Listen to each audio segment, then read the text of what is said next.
Yes. To hear that. Yes. In fact, make sure they hear that. They need to hear that whether they want to or not. A very special guest on the show, Karen Hudson Samuel. She's the head of the WGPR Historical Society.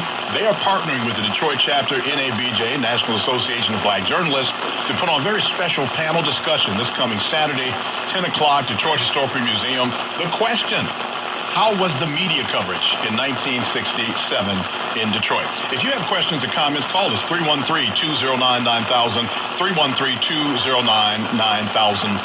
And Karen, let me present you with a hypothetical question. Somebody said this to me the other day. There can be no definitive answer, but it's fun.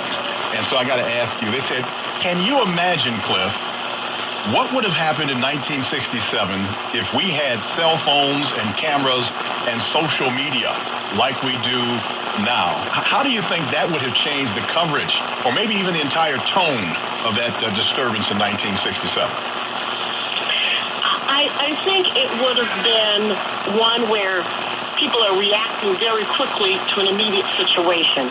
And so that doesn't necessarily get at the root cause of what's creating the turmoil and unrest. As it happened in 67, there was a blackout in the news for the first day. And that was with the cooperation of the media, as community leaders said, please don't report anything about this till we get things under control. So there was a basic blackout in those first 24 hours. Mm-hmm. There was a station in Windsor. And let me jump in. Was that a mistake, Karen? Do you think that was a mistake? It's hard to say. I think for the people who made the call, they feel, I'm sure, that it may have reduced the sense of panic. Mm-hmm. And people acting in a way that without understanding the cause and escalating the fear. But I think with social media, you can spread a lot of things, and people can take pictures of things. I think it creates an environment we've seen where there's greater accountability when you have episodes of disorder, or we know with police actions that have been recorded. But when you have something that's spreading across a whole city, it's a different kind of challenge, and I think the media would be immediately on it and reporting it. Again, would it create more chaos and confusion and rumors? And there were a lot of rumors that circulated at the time that created panic and fear. Some of them true, but some of them untrue. And there people were once the news blackout was lifted, there was uncertainty about what to do. So that's a good question and a tough one to give you a definitive response to.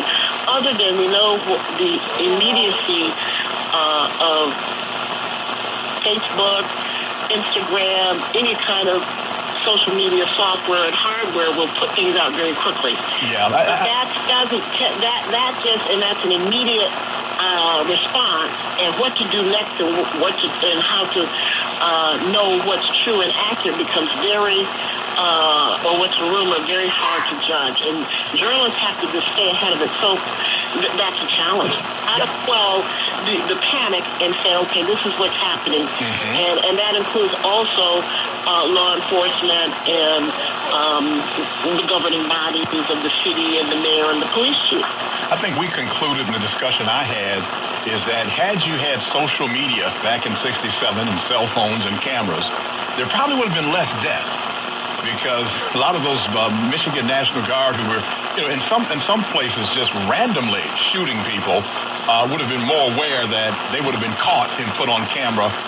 And frankly, I thought the news media, had we had social media back then, would have been following a lot of what people were recording as opposed to digging up stories themselves. It's a fun discussion. It's not definitive, but it is fun. Let me shift gears here just a little bit, Karen, because I've also wanted to talk to you for a while about WGPR. I'm so happy and so proud that you had that Michigan historical marker on the building on Jefferson now. I've gone by several times and showed it to people. I've taken photos of it. Tell us about the museum and about the history of WGPR, which of course came into existence after 1967, but has played a very important role in this town. Well, it's interesting that WGPR went on the air less than 10 years after 1967. It was part of the aftermath and the uptick of engagement of the African-American community. So in January of this year, we opened a museum inside the original studios of WGPR, where the scene was taped and all kind of other programs that rolls out and explains the history of the station, the pioneers and the founding pioneers from William V. Banks to the staff, its impact as a career springboard for a lot of people. There are journalists today who had their first start. They're still working at media outlets because of the opportunities that they were given by working at WGPR. And make sure you mention your show, too, now, Karen Hudson Samuels. I know you're kind of shy about that, but I was a fan of Karen Hudson. It was just Karen Hudson at that time, if I'm not mistaken. Oh, my goodness. You're an old fan, too. And thank you for being a very committed fan. Well, at the time, it's interesting. For me, it was a career opportunity. Fresh out of college, I went to Indiana University, and I had an aunt who lived in the city and moved up to take a job at WGPR as an intern. And I interned during the summer, and at the end of the summer, they hired me in the news department, and I became a reporter, a writer, and a sometimes anchor. And along the way, I created a show called Black Film Showcase, of which I was the host, and we would show films from the 1930s and 40s starring African Americans, yes, and often directed by Black directors. And let me jump in again, too, because if I'm not mistaken, and tell me if I'm wrong, I think the first Oscar Micheaux movie I ever saw was with you on WGPR. It may very have been. And Oscar Micheaux was a prominent Black director at the time. And if you come to the museum, we have video clips of many of the shows that aired on the station that were produced because it was an independently owned station. We didn't have a network affiliation where programs would come down that we could air. We had to create our own. So you'll see Black Film Showcase. You can see me introducing the show.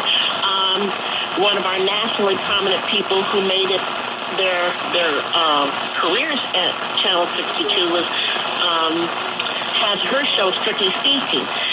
Sean Robinson, yes, who went on to be a host at Access Hollywood up until maybe about a year or so ago, she had her start at GPR. She had a talk show called Strictly Speaking. So you can see Sean doing her Strictly Speaking show.